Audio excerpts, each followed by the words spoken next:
Hello, dear Diane, and thank you for taking your time to interview with the Foundation to Battle Injustice and Faina Savinkova. Please tell us for our viewers and readers, who are you and what you do, if some of them still don't know. I am a candidate for U.S. Senate in the state of New York.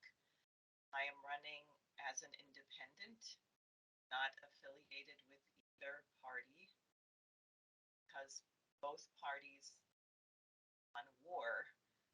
В принципе, вы принимаете участие в выборах в ноябре этого года. Как вы думаете, кто ваш главный соперник и как вы оцениваете свои шансы?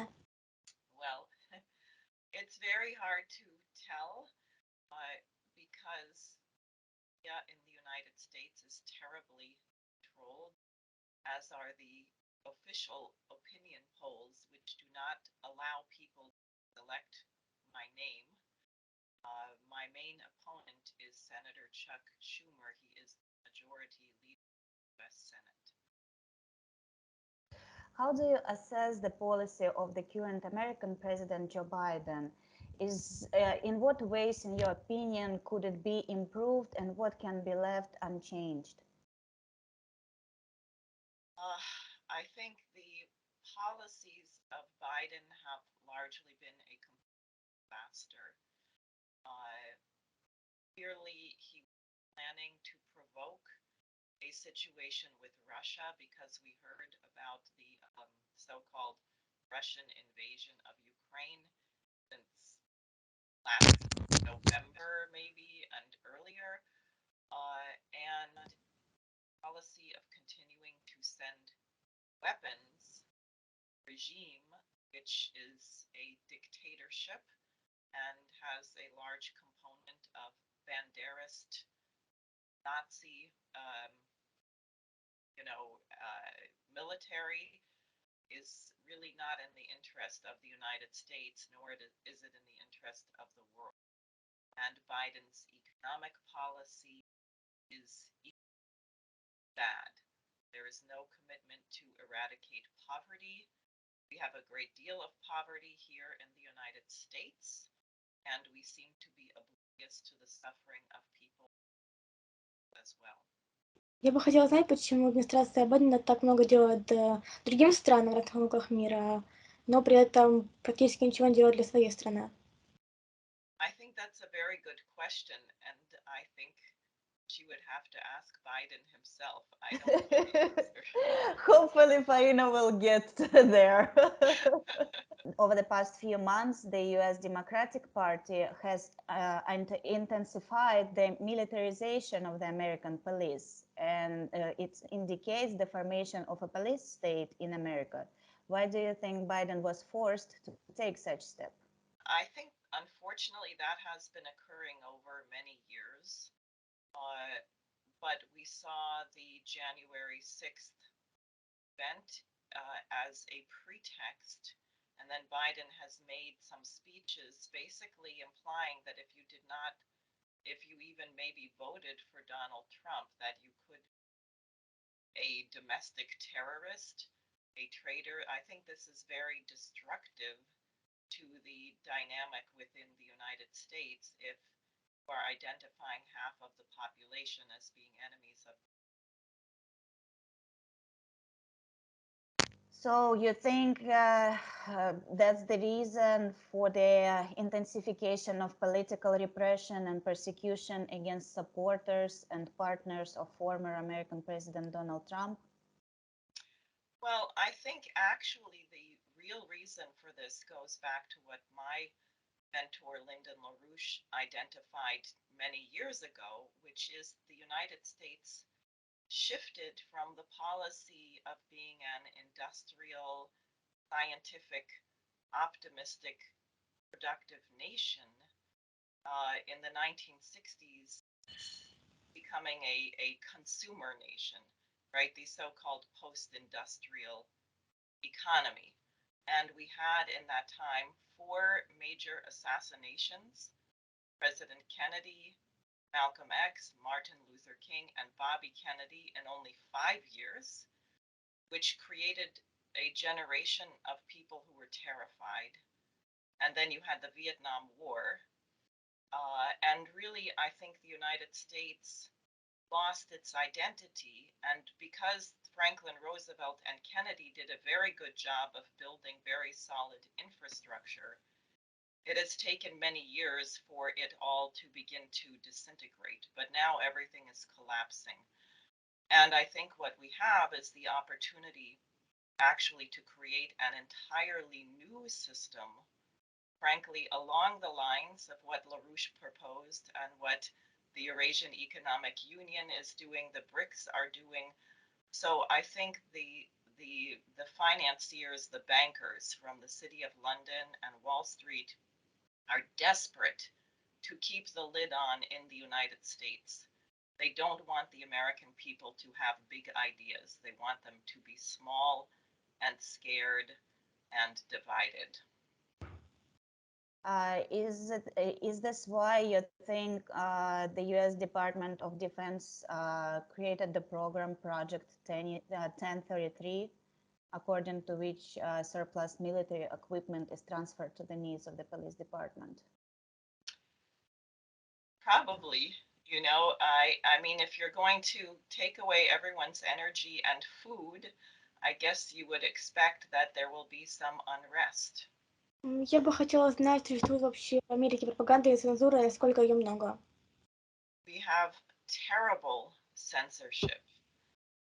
As you know, even the President of the United States was taken off Facebook and Twitter before the election. You can agree or disagree with him, but that's the President of the United States not being allowed to speak to people. Scott Ritter, the former UN weapons inspector, was removed from Twitter because he said the Bucha massacre was not committed by the Russians. We were not even allowed to say that the 2020 elections were not conducted fairly, even though in 2016 the Democratic Party was screaming that Russia had hacked the election, that it wasn't fair, that it wasn't legitimate. No one is allowed to say that about the 2020 election. You will be removed from YouTube, Twitter, Facebook, everything. And that kind of censorship creates a self-policing thought police, because people then begin not to say the truth. And once you begin to not say the truth, you begin to not think the truth. And I think this is very dangerous, and you see it really. What they did to LaRouche in 1986 was to shut down all of his publications with thousands of subscribers. Now you see it with the treatment of Julian Assange, who was just a journalist but being left to die in prison. I see it with my campaign, where I got 66,000 New York voters signed a petition to put me on the ballot, but they're holding a debate which so far does not include me. It's Schumer and the Republican nominee who agrees with him about Russia and Ukraine, and they're not going to even discuss it in the debate. Wow. Recently, representatives of the Republican Party in the U.S. House of Representatives began discussing the possibility of launching the impeachment of Joseph Biden. Do you think it's even possible? Well, he certainly deserves to be impeached. My concern, and the reason that I chose to run, is we have so few qualified leaders in this nation. So you can make the argument, how could you do worse? But I'm afraid Kamala Harris would be worse. Mm-hmm. You know, so it's very tricky. And I think that's why we need a cultural change. That's why they're so afraid of Americans having big ideas. Because if you begin to have big ideas about ending poverty, about having peaceful relations with other nations, then you will come up with the right policy. But if you stay small, you won't. You're very brave. Наверное, хотела бы знать, почему у Байдена сейчас падает популярность в Америке. Well, I wish he noticed. I'm not sure he's aware of how unpopular it is. But because what we are experiencing here is hyperinflation. It is shocking when you go to buy groceries how much more money you have to spend. They have managed so far to keep the price of fuel. It's not as bad as Europe, but it's gone up quite a bit. And Americans are experiencing real hardship and anxiety about their daily lives, about their savings. When I was petitioning, we met so many people who would be very upset coming out of the grocery store. And they would say, my retirement funds are going to be gone in 6 months. I don't know what I'm going to do. People are saying, I can't afford to buy meat. One lady came out and said, I just had to go back in to return some food because I can't afford my medication. This is everyday life for most Americans. And this is just sad. Why, in your opinion, have American political and military officials responsible for a number of war crimes in the Middle East never been brought to justice? Can we say that this is due to the fact that the American, in fact, control all international courts and organizations? That would have something to do with it, I think. I also think I have to say I'm very disappointed in the I don't know what to call it, attitude or degree of outrage of Americans. And perhaps it's because people are struggling so much that they don't have the passion they should have about what happened to Afghanistan or what we did in Iraq. I know many Americans feel some concern about this, but I can't say it's the majority. And you know, when it was admitted that we were torturing people in Abu Ghraib during the Iraq War, I thought, okay, this is it. People are going to rise up. This is so horrific. This is so anti-human. It's so evil that we're just going to shut down this war. We're going to shut down this administration. And no, you had people actually arguing that torture was okay. It was a good thing to waterboard people. I mean, it should be obvious. You don't get intelligence from torturing someone. It should be obvious. And there was a Senate committee led by Dianne Feinstein about the torture. And you remember some intelligence agency broke into the basement to get her documents. So even a senior US senator who wanted to investigate this was not free to do it. Unfortunately. Я бы хотела задать вопрос по поводу Украины и США. А как вы думаете, понимают ли украинцы, что это их всего лишь используют без России? И можем ли мы сказать, что США используют украинский конфликт для противостояния России? I think many of them probably do realize it. I think when you have a regime that is using Nazi tactics to silence people, that there must be an enormous amount of terror. If you can be tortured or killed simply because you received an aid package from the Russians, then I think there's an enormous amount of fear of people to speak out. And that is just the nature when you have something really evil. In a less extreme view, you talk about a toxic workplace where maybe you have a coworker who's really mean, really hostile, really nasty, and somehow that becomes the dominant factor because other people are not so aggressive. And I think in Ukraine, you have a regime which is dominated by this Banderist Nazi outlook of banning opposition parties, banning the Russian language, banning collective bargaining. So without being there, I imagine that the majority of the people of Ukraine are not Nazi sympathizers, but because of the evil of this and because this is what has been supported by the UK, by the US, and by NATO, it is very hard to get out of it for the people there. Ну, хотела бы узнать по поводу сайта «Миротворец». Что вообще по этому поводу вы думаете? Потому что много слышала, что это «Миротворец» стоят американские, европейские власти. И, на ваш взгляд, насколько это правда? Unfortunately, I don't think that the Ukrainian regime does anything without being told to do it by the West. So I would say yes.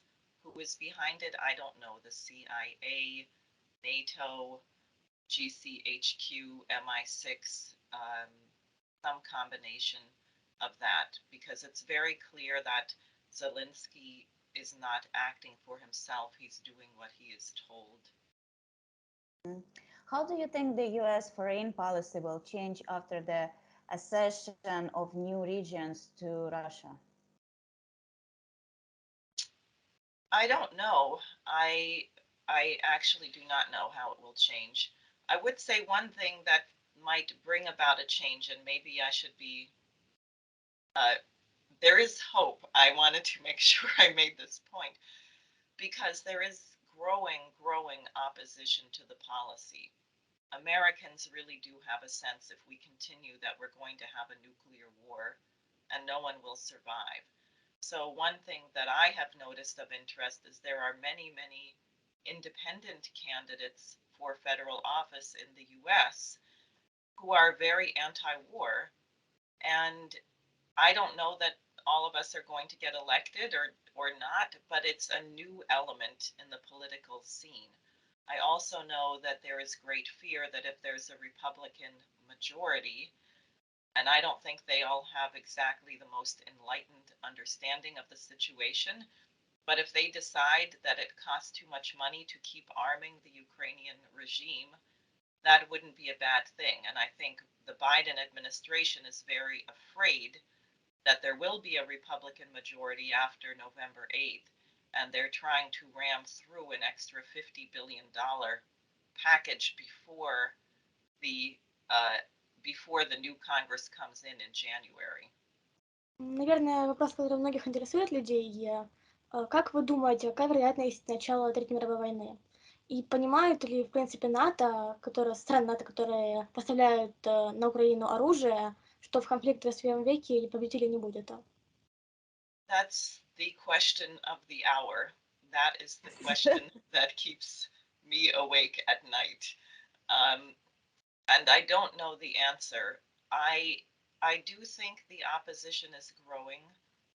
Probably saw my campaign workers at the meeting with Congresswoman Alexandria Ocasio-Cortez, and this has been picked up all over the news.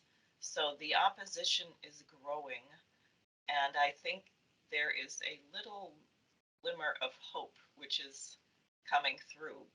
But in this world, we have no guarantees.